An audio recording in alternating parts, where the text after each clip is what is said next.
Boom, you see that? Randy Rhoads, 021. This is it from Temu. I mean, it's custom right here. You got the custom shop. Just beautiful, beautiful. But the sad thing is it arrived like this. So you wonder what shipping is happening, and from China. And there you have it, man. And so this is a good opportunity to really see what these knockoffs are made of. And I mean, the neck feels really good, feels straight up Les Paul. And then here's how they get around it is we'll take this little sticker off. They have a sticker over the Gibson logo. So boom. So this is the Randy Rhoads Les Paul Custom. Great craftsmanship, except for the shipping. And this looked to be pretty violent, you know, and I don't build many guitars, but I've never built one from scratch. I mean, the wood looks decent, but you get into some weird things like this. This is that's weird, man.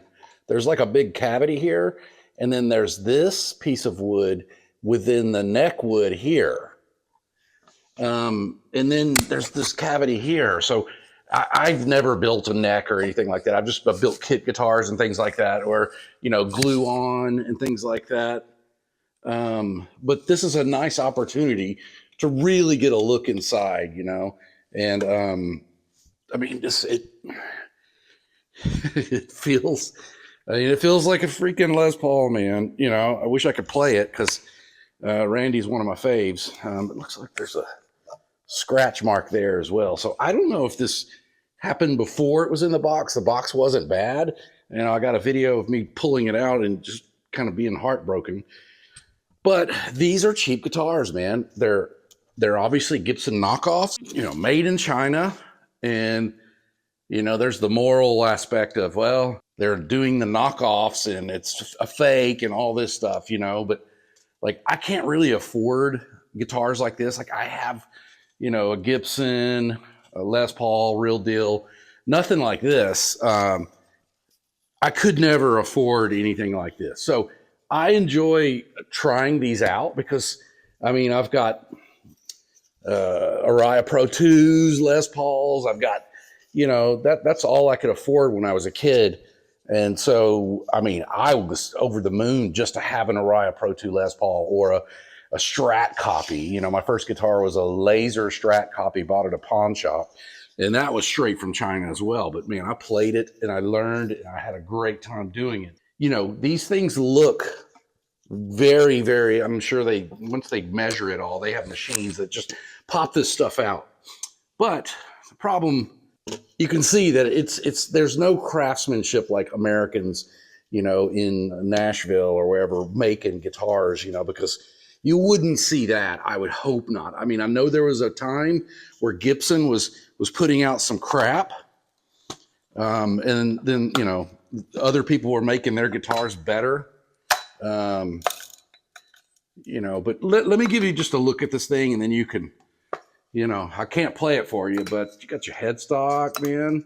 Got Grover tuners. And then they even put that stuff on there, man, you know. And they've got his name right there on the pick guard too, Randy Rhoads. A nice neck, good profile. You know, humbuckers, you know, and some things you can always tell where the volume knobs are, if they're forward or back, you know, because Gibson has a certain location for these, which this one looks to be pretty locked in. And bindings. So this is what I've noticed on the Les Pauls that I've bought from Temu. This is not an accurate color of binding. You know, I'm sure Americans get they're binding from some American company, but who knows? There's the big crack. There you go, man. And two-pneumatic bridge, pretty standard. It just kind of breaks my heart, you know. I mean, it was like $230 or something for, you know, a Les Paul Randy Rhoads. And, you know, if I play a gig, people can be like, dude, that guy's got a Randy Rhoads. And I would tell them, hey, I mean, I can't afford a real one, but, you know, this is a knockoff. And hopefully it sounds as good as the real deal. So they're doing a great job these days of making these things, man. And, you know, I just beware that this is a fake. And, you know, the only problem you could run into is one day, you know, when I'm long gone, and somebody, you know, finds these guitars, or my daughter has them, you know, and they, you know, think this is worth $10,000, you know, but, you know, with a little research and the serial numbers and stuff like that, it's pretty obvious. And especially, you know, if you take this to an expert, you know, they'll pull this off. That's not a Gibson. That ain't no Gibson, y'all. You have to understand that when they're coming from China, this could happen. Boom. So every time I open one of these boxes, I'm just like, So, do you buy these guitars?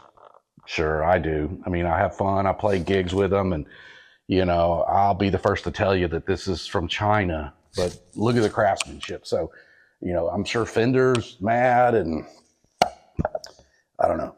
There's no craftsmanship like American craftsmanship. So they're getting close, you know, but it's not made in America, man. Not made in America. Boom. So subscribe. I got tons of reviews here, tons of Temu guitars.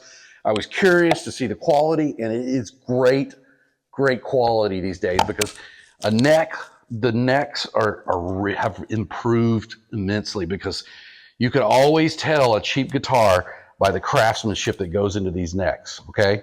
So it's there, man. It's there. Play it, dude. Boom. Play it, man. You hear? Check me out. GetJanky.com, GetJanky.com. I play janky music, y'all. Janky blues, hill country blues.